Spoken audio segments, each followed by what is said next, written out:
आज लाभ पाचम का दिन है। हम लोग विश्व का एक ऐसी पवित्र शक्तिपीठ के अंदर विराजमान है कि जहाँ पर चारों तरफ प्रभु है, बीच के अंदर आप हो। इसी अद्भुत 1008 पार्श्वनाथ परमात्मा का विशिष्ट महिमा मंद धाम, शक्ति धाम, कुलदेवी मंदिर बनाने का विचार आपके भीतर में कब प्रकट हुआ?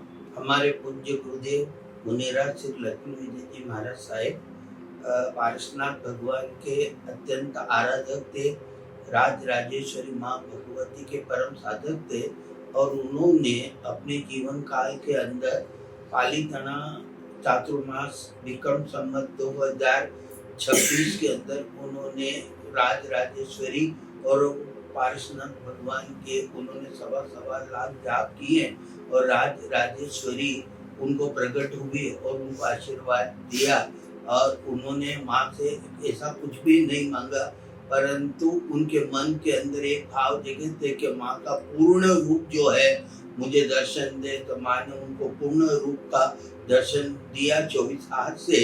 तो हमने 1994 के अंदर शंकेश्वर महातीर्थ के अंदर पार्श्व पद्मावती शक्ति पीठ की हमने वहाँ पर स्थापना की और उनका एक और ये संकल्प था कि 1008 पार्श्वनाथ भगवान का मंदिर बनाने का भी उनका एक जो आशीर्वाद था, आदेश था।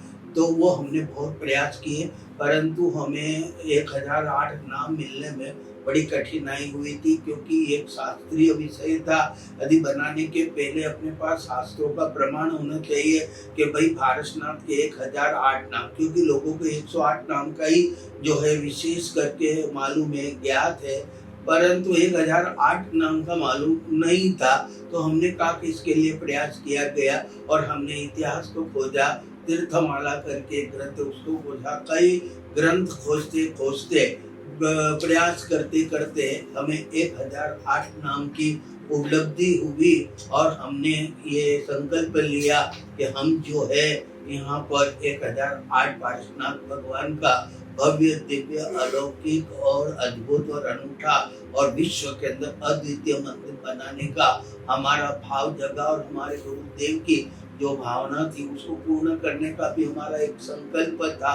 परंतु हमने शास्त्र को खोजा तो कई लोग कहने लगे कि ऐसा नहीं हो सकता। मैंने कहा क्योंकि भगवान पार्श्वनाथ धरती पर विचरण कर रहे थे और उसके बाद पार्श्वनाथ के निर्माण के बाद 250 वर्ष के बाद महावीर का जन्म हुआ।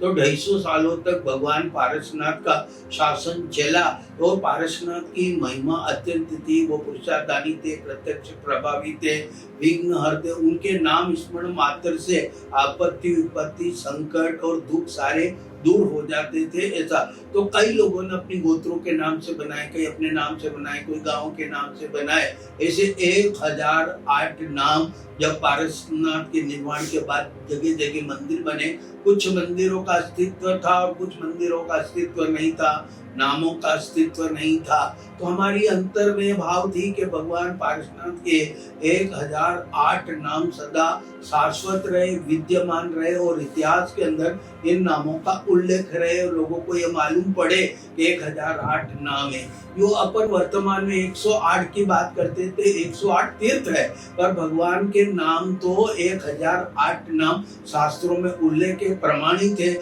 और हमने कई आचार्य भगवंतों को ये विशेष बात की तो उन्होंने कहा 1008 नाम थे और ये मंदिर बनना चाहिए। हमने सभी आचार्य भगवंतों की सलाह मशविरा करके, क्योंकि ये इतिहास की बात थी, इतिहास को झुटला नहीं सकते कि कहीं से नाम लाए, कहाँ से लाए, ऐसे ही बना दिया। तो हमने इतिहास को खोजा किया, प्रमाणित किया, आगमों से प्रमाणित करके फिर हमने इसका 2018 के अंदर हमने यहाँ पर 504 का शिलान्यास किया और उसके बाद में 2019 के अंदर हमने फिर 504 का शिलान्यास किया।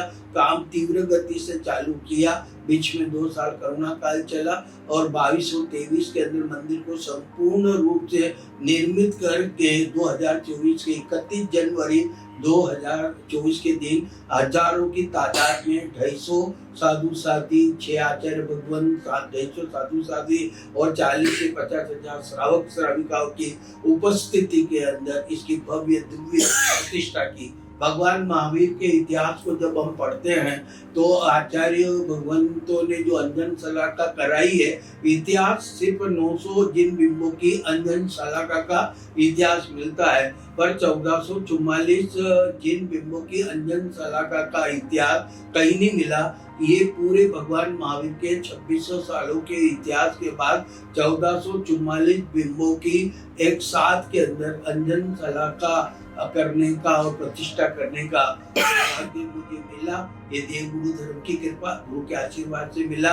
तो 2600 सालों के इतिहास में पहली बार 1444 जिन बिंबों की अंजन शलाका हुई है। और आज 2 वर्ष हो गए हैं, हजारों की तादाद के अंदर यहाँ पर लोग आ रहे हैं, दर्शन कर रहे हैं, पूजन कर रहे हैं, वंदन कर रहे हैं। और आज पूरे विश्व के अंदर ये तीर्थ चर्चित है, प्रचित है और कम समय बहुत ऊंचाई को छुआ।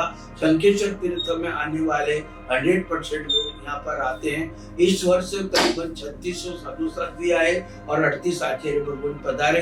ये विहार धाम भी है और साधु संतों के चरणों से ये धरती पवित्र और पावन हो रही है। और अच्छा यह बच्चा का एक अनूठा कार्यक्रम यहाँ पर चला रहे हैं और साधु साध्वी भगवान यहाँ ठहरते हैं।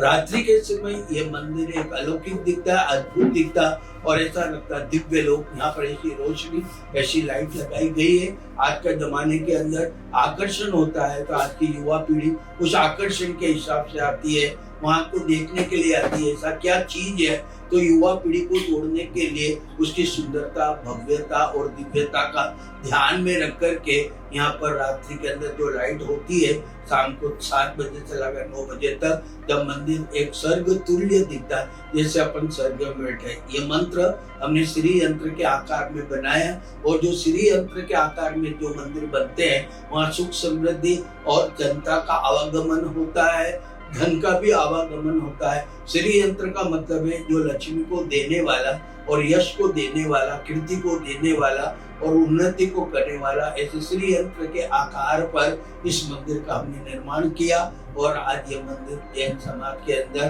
कम समय में बहुत ऊंचाई को छुआ। और यहाँ जो लोग आते हैं नागेश्वर भगवान की प्रतिमा को देख करके साक्षात विभूत जो आत्मभूत हो जाते हैं और श्रद्धा और भक्ति जगती है। और यहाँ अभी तक जो है 2 साल हो गए इस मंदिर को बने को, पर बिना चढ़ाव से आरती आज दिन तक नहीं उतरी। इतनी पब्लिक, इतने श्रावक श्राविका, साधु साधु भगवान यहाँ पर पधारते हैं, आशीर्वाद मिलता है। और चतुर्वेद श्रीश्वर के आशीर्वाद से ये मंदिर अपने आप में अलौकिक बना। सब आप लोगों के सहयोग से ये बना है और ये इतिहास हमने बनाया है। ये इतिहास हमेशा बना रहेगा। हम नहीं रहेंगे, आप नहीं रहेंगे, पर ये मंदिर और ये इतिहास हमेशा कायम रहेगा।